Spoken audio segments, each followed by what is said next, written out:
అందరికీ నమస్కారం friends, welcome back to my channel SS study circle. Eenadu పేపర్లో వచ్చేటువంటి ముఖ్యమైన కరెంట్ అఫైర్స్ అనేది ప్రతిరోజు కూడా మన ఛానల్లో అయితే డిస్కస్ చేస్తున్నాం.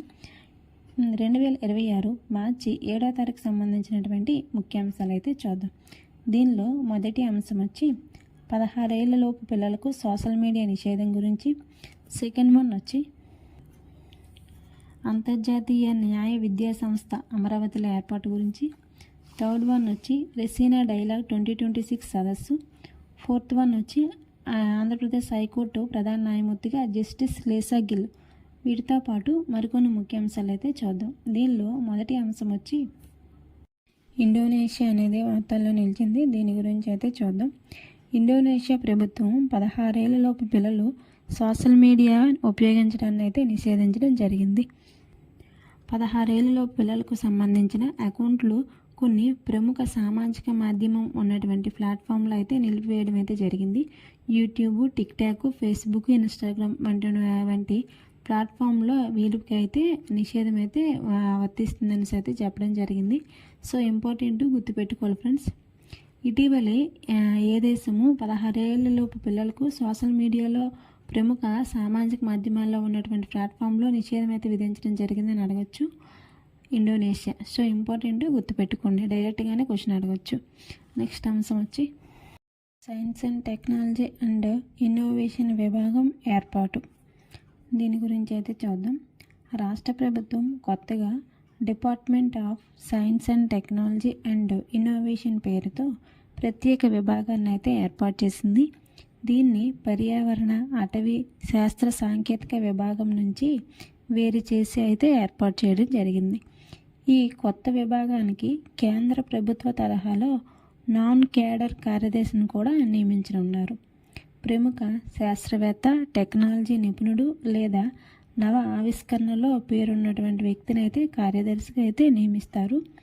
ఈ కొత్త విభాగం శాస్త్ర సాంకేతిక రంగాలకు సంబంధించిన విధానాల రూపకల్పన, పరిశోధన, ఇన్నోవేషన్, స్టార్టప్ ఎకోసిస్టమ్ అభివృద్ధి, డిజిటల్ కొత్త టెక్నాలజీని అయితే అందిపుచ్చుకోవడంలో వ్యూహాన్ని అయితే రూపొందించడం అయితే జరుగుతుంది. సో ఇంపార్టెంట్ గుర్తుపెట్టుకోవాలి. దీన్ని ఏ విభాగం నుంచి వేరు చేశారని అడగచ్చు. పర్యావరణ, అటవీ శాస్త్ర సాంకేతిక విభాగం నుంచి రాష్ట్ర ప్రభుత్వం దీన్ని department of science and technology and innovation పేరుతో అయితే ఈ ప్రత్యేక విభాగాన్ని అయితే ఏర్పాటు చేయడం జరిగింది. సో ఇంపార్టెంట్ గుర్తుపెట్టుకోండి ఫ్రెండ్స్. నెక్స్ట్ అంశం వచ్చి కొసావోలో పార్లమెంట్ను రద్దు చేసినటువంటి అధ్యక్షురాలు ఉస్మానీ. దీని గురించి అయితే చూద్దాం. ఇక్కడ దాదాపు ఏడాదిగా ఎదుర్కొంటున్నటువంటి రాజకీయ సంక్షోభం వల్ల కొసావోలో 2025 డిసెంబర్లో జరిగిన ఎన్నికల తర్వాత ఈ పరిణామంతో మరింత సంక్షోభం అయితే నెలకొంది అక్కడ. అయితే 2021లో పదవీ బాధ్యతలు స్వీకరించినటువంటి ఉస్మాన్ స్థానంలో నూతన అధ్యక్షుడిని నిర్ణీత సమయంలో అయితే ఎన్నుకోవాల్సి అయితే ఉంది. కానీ ఇక్కడ 120 మంది సభ్యులు ఉన్న అసెంబ్లీలో తగినంత మంది సమయానికి హాజరు కాకపోవడంతో ఓటింగ్ అనేది అయితే ఆలస్యం అయితే జరిగింది. తన తదుపరి వారసత్వాన్ని ఎన్నుకోవడంలో శాసనసభ సభ్యులు విఫలమైనందున ముందస్తు ఎన్నికలకు మార్గం సుగమం చేస్తూ పార్లమెంట్ని అయితే రద్దు చేయడం అయితే జరిగింది. సో ఇంపార్టెంట్ గుర్తుపెట్టుకోండి ఫ్రెండ్స్. నెక్స్ట్ అంశం వచ్చి వార్తల్లో వ్యక్తుల భాగంగా మాజీ ఫుట్బాలర్ హమీద్ అన్న అతనైతే మరణించడం జరిగింది. ఇతని గురించి అయితే చూద్దాం. హైదరాబాద్ మాజీ ఫుట్బాల్ ఆటగాడు హబీబుల్ హసన్ హమీద్ అన్న అతనైతే ఇటీవల మరణించడం జరిగింది. ఇతను 1960 రోమ్స్ ఒలింపిక్స్లో పోటీ పడిన భారత్ ఫుట్బాల్ జట్టుల్లో కూడా ఇతను సభ్యుడిగా అయితే ఉండడం జరిగింది. సో ఇంపార్టెంట్ గుర్తుపెట్టుకోండి ఫ్రెండ్స్. దీనికి సంబంధించి క్వశ్చన్ ఎలా అడగచ్చు అంటే ఇటీవలి మరణించినటువంటి హబీబుల్ హసన్ హమీద్ అని అతనైతే మరణించడం జరిగింది. ఇతను ఏ ఆటగాడు అనేసి అడగచ్చు, ఫుట్బాల్. సో ఇంపార్టెంట్ గుర్తుపెట్టుకోండి. నెక్స్ట్ అంశం వచ్చి అమరావతిలో అంతర్జాతీయ న్యాయ విద్యా సంస్థ. దీని గురించి అయితే చూద్దాం. ప్రజా రాజధాని అమరావతిలో అంతర్జాతీయ స్థాయి న్యాయ సంస్థల ఏర్పాటుకైతే bar council of India federal trust ఆధ్వర్యంలో స్థాపించనున్నటువంటి India international university of legal education and research స్థాపనకైతే ఒప్పందం అయితే జరిగింది. ఈ విశ్వవిద్యాలయం ఏర్పాటుతో దేశంలో ప్రపంచ స్థాయి పరిణామాలతో న్యాయ విద్య, పరిశోధనలు, ప్రొఫెషన్లు, శిక్షణకైతే అమరావతి కేంద్రంగా అయితే మారనుంది. ఇక్కడే వీళ్ళందరికీ కూడా శిక్షణ అనేది అయితే ఇవ్వనున్నారు. దీనికోసం 300 కోట్ల పెట్టుబడి కూడా పెట్టనున్నారు. ప్రాజెక్టు ప్రారంభ దశలోనే 200 మందికి అయితే ఉపాధి అవకాశాలు కూడా ఉంటాయని కూడా చెప్పడం జరిగింది. సో ఇంపార్టెంట్ గుర్తుపెట్టుకోవాలి. ఇటీవలి అంతర్జాతీయ న్యాయ విద్యా సంస్థను ఎక్కడ ఏర్పాటు చేశారని అడగచ్చు, అమరావతిలో. సో ఇంపార్టెంట్ గుర్తుపెట్టుకోండి ఫ్రెండ్స్. నెక్స్ట్ అంశం వచ్చి రెసీనా డైలాగ్ 2026 సదస్సు. దీని గురించి అయితే చూద్దాం. ఈ సదస్సును ఢిల్లీలో అయితే నిర్వహించడం జరిగింది. ఈ సదస్సుకు ఢిల్లీలో రెసీనా డైలాగ్ 2026 పేరుతో నిర్వహిస్తున్నటువంటి అంతర్జాతీయ సదస్సుకు ఆంధ్రప్రదేశ్ ముఖ్యమంత్రి అయినటువంటి చంద్రబాబు నాయుడు గారు అయితే హాజరు కానున్నారు.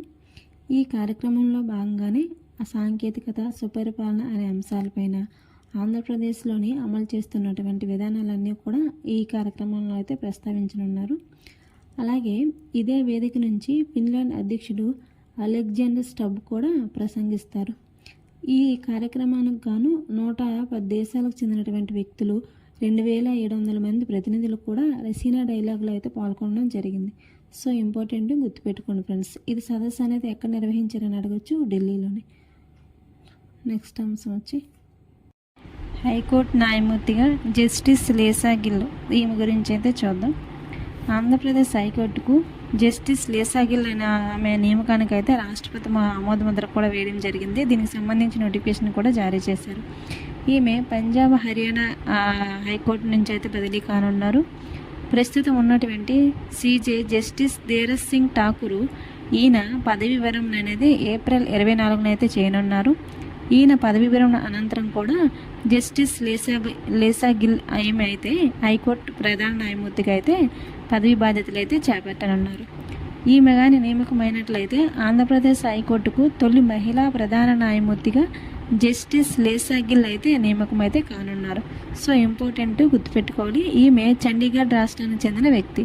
సో చాలా ఇంపార్టెంట్ గుర్తుపెట్టుకోండి ఫ్రెండ్స్. ఎందుకంటే మన ఆంధ్రప్రదేశ్ రాష్ట్రానికి తొలి మహిళా ప్రధాన న్యాయమూర్తిగా జస్టిస్ లేసా గిల్ ఈమె నియామకం కాబట్టి చాలా ఇంపార్టెంట్ గుర్తుపెట్టుకోవాలి ఫ్రెండ్స్.